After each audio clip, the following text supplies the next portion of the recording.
Hey y'all, my name is Angie and I want to welcome you back to Angie Uploaded.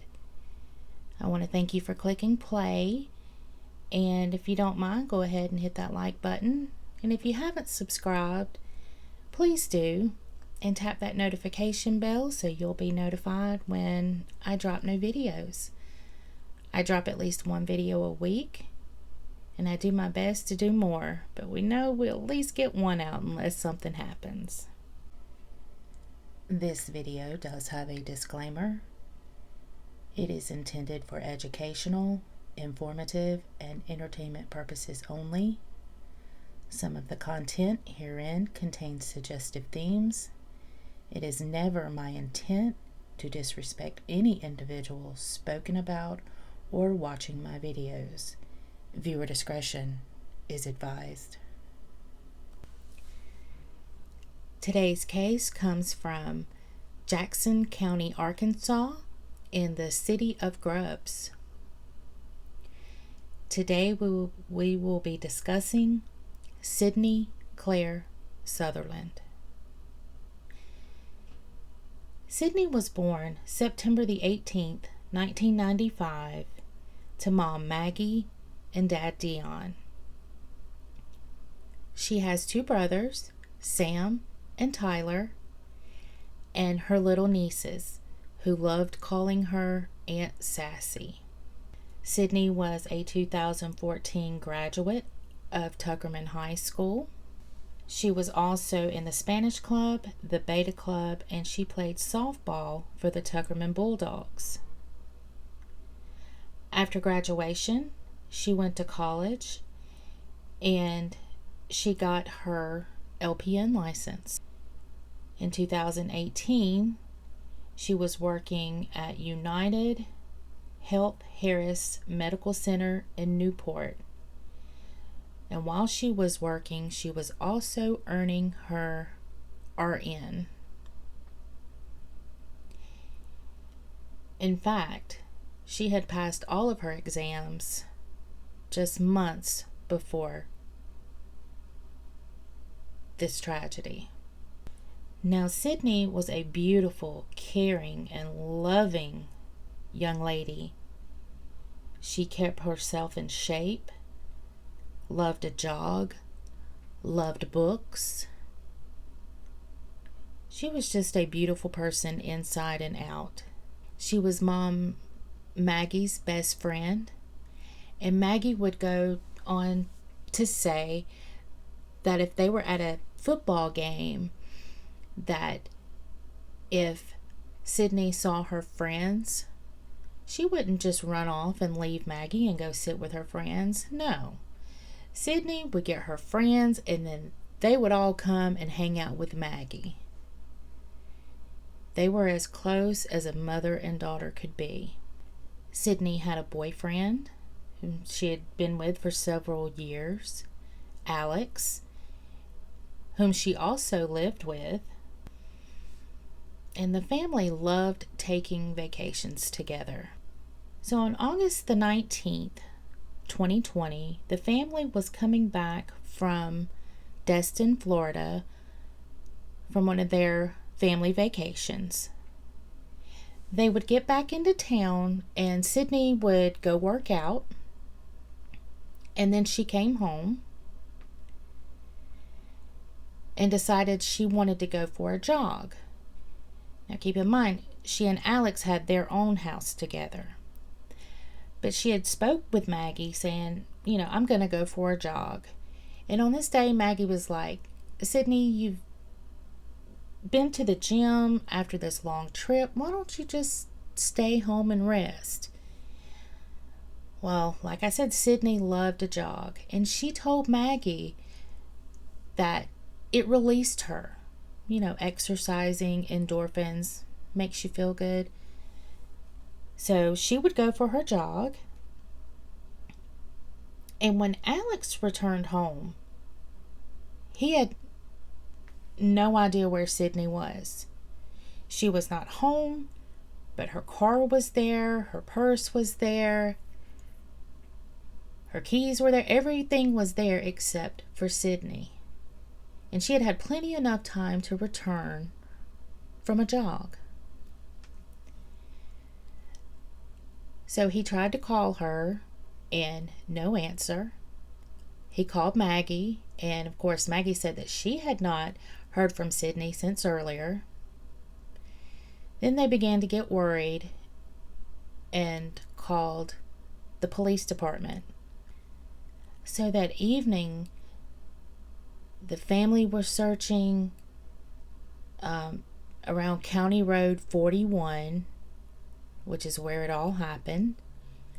The police were searching, and some community members were helping as well. And this would continue over into the next day. But by this time, the word had gotten out. So there were several law enforcement agencies involved. The U.S. Marshals, the FBI, Jackson County Police Department, and a few more.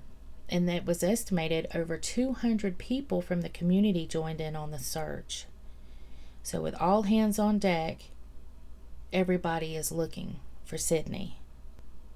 They finally find her cell phone after having it pinged, and the cell phone was lying undamaged in a rice field. They also found a pair of broken sunglasses. And Maggie found a bead that goes on a bracelet, and she knew that it belonged to Sydney, so obviously she had been there. So finding these things were giving everybody some type of hope. And her brother Sam received a phone call from someone he knew in town. This person called Sam and said, Quake seen her heading south over the overpass, headed back home. Well, now they know that the last sighting of her was at the interstate heading home by this Quake person. Now let's talk about Quake for a moment. Now Quake and Sydney went to the same school, with the exception of they are about 3 years apart in age, with Quake being older. So he was a very familiar face, and his family owned a prominent working farm there, an award-winning farm at that, there in Jackson County. And by this point, Quake has already joined the Facebook group and has shown up for the search. And Maggie recalled him walking up and standing by a tree. She said that he appeared to be lurking, maybe trying to listen in near the command post. So she had walked over to Quake and said, "Can you tell me anything? What was Sydney doing? Did you see anything? Did you meet anybody?" And he would say, "No, she was just running." So Maggie was like, "You don't have anything you can tell me?" And Quake would say, "Nope, she was just running." Maggie recalling that the conversation ended quickly. He gave her a little hug, and then she would walk back over to the group, but she always felt something was off, something was odd. So the next morning was Friday, August the 21st of 2020. Quake and his father would go into the Arkansas State Police Department for an interview. Quake's father was the one who actually called in one of those first few tips about Sydney. They allowed investigators to search their truck. That was where detectives say they found blood inside the cracks of the tailgate. So over in the search command post area, everybody's still looking and gathered, and Sam's phone would ring, and it was Jackson County Sheriff David Lucas who said that Sam needed to gather the family. He was told that a body had been discovered, and he knew that he had to tell his mom the news. They had found Sydney Sutherland's body. Now, of course, it would have to be taken to the medical examiner's office to be verified, but everyone knew that it was Sydney. Now, how did Sydney end up dead? Well, I've already told you that there was blood in the back of quakelewellen's pickup truck. So court documents show that during a consent search of the truck, agents found a Life 360 phone app which tracks the phone's geolocation. So on August the 21st, 2020, right where Sydney's body was located, it's just a few yards away from where the Life 360 app indicated Llewellyn's location was. So at this point, they charge Quake Llewellyn of kidnapping, raping, and capital murder. There will also be an additional charge of abuse of a corpse. He was being held in the Randolph County Jail with no bond, and he had pled not guilty to all of the charges. This was in a pre-trial hearing. Now, we've also got autopsy results for Sydney that say multiple blunt force traumas, right? So the defense is starting to work up their plan, and they want Quake evaluated by a forensic psychologist to see if he's mentally capable of standing trial.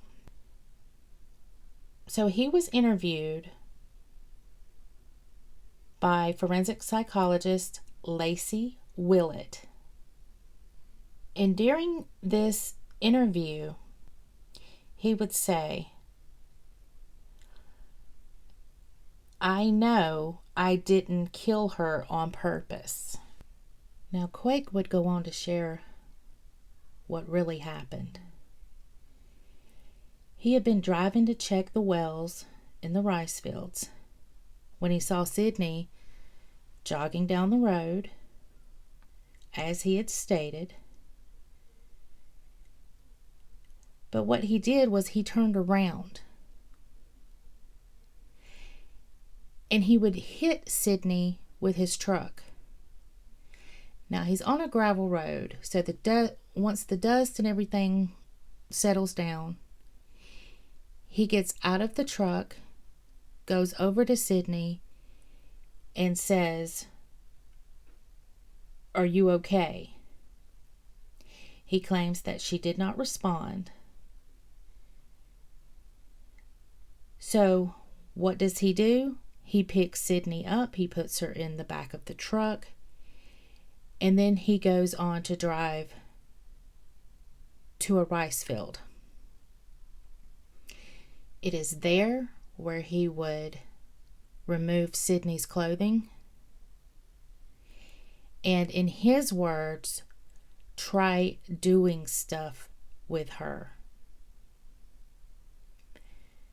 Then he would bury her in a shallow grave. Now, I have not found this in a report, but I do know someone in that area. So at this point, I'm just going to say alleged. It is alleged that there was more than one bag that had to be removed when they did find Sydney's body, and that he had pleasured himself over Sydney. So after he buried Sydney, he would go back to work, go home, eat, with his family no less. Quake is married and has stepchildren. So he would eat dinner with his family, shower, go to bed, and as he put it, try to forget about it. Now, the forensic psychologist would state that she believed that he did not suffer from any mental defect that would limit his ability to understand the charges against him and the ability to assist in his own defense. So he was fit to stand trial. However, with all of the evidence that has now been mounted against Quake, he decided to go ahead and plead guilty in lieu of the death penalty. Quakelewellen is now serving life without the possibility of parole in the Varner Supermax near Pine Bluff, Arkansas. The defense attorney, Bill James, was even quoted as giving a statement concerning Maggie and how compassionate she was being during this time by allowing a plea deal without the death penalty on the table. So now, if you go down County Road 41 in Jackson County, Arkansas, between Grubbs and Newport, where the blacktop meets the gravel, you will see a beautiful pink cross. This is in remembrance of Sydney, and this is where it all happened. You can also find a cross at her final resting spot. The Sutherlands are creating a foundation in Sydney's name. There's a scholarship for future Arkansas State University students pursuing an education in the medical field. And I personally think that Sydney would have loved that, considering her loving and caring nature and that she was a nurse. So what do you guys think about this case? Small town murder. She's just jogging down her road, back roads at that, a town where everybody knows everybody. Would love to hear your thoughts. And I would like to thank my friend for suggesting this case to me. I will have linked below some sources that you can check out if you're interested in finding out more about this case. And if you don't mind, and if you have not done so already, please click that like button. And if you haven't subscribed, please do, and tap that notification bell so you'll be notified when I upload more cases about people who don't need to be forgotten. Until next time, my friend, my name is Angie, and I've just uploaded.